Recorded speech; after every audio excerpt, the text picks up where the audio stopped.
it is so obvious that Bella Abzug is the person here, the person of heart and compassion and record, whom we need and who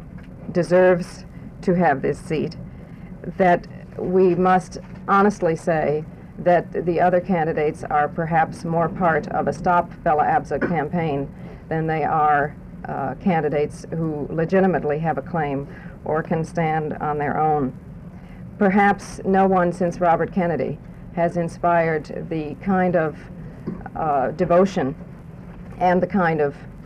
opposition that Bella Abzug inspires. And I suggest that we ought to look to see why that is true. She speaks for the powerless groups of this country,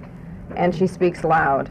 She dares to say a lot of things that the establishment politicians do not dare to say, and that sometimes, I'm afraid, the reform politicians who have been around for a while also do not dare to say. It's perhaps symbolic that the Amsterdam News has come out strongly in her support, while the New York Times is equivocating.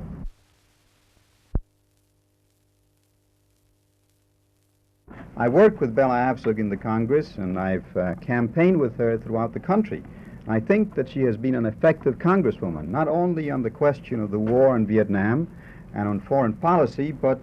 I think also on the question of domestic problems. She was the one who really initiated the amendment to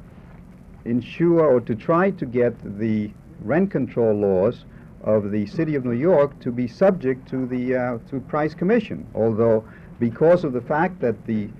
person who was in charge of the committee was Congressman Brasco, the amendment was technically the Brasco amendment. And there have been other areas where, as a freshman congresswoman, she may have initiated an amendment, but it had to be given over to somebody else because the other person was in the committee. And I think this is not generally known. And I wanted it to be known by everyone that on matters that involved my own committee in education and labor, she has worked very effectively to try to get more bilingual funds for the people in New York City and throughout the nation, and she has worked to see to it that the poverty programs are maintained. I think there's been a lot of talk about her being one-dimensional and being concerned only with women's rights or only with the war in Vietnam, but the fact is that in the Congress she has supported all of the programs that have to do with beginning to meet the urban crisis, and I think it would be a great loss if she were not back with us in the Congress next year.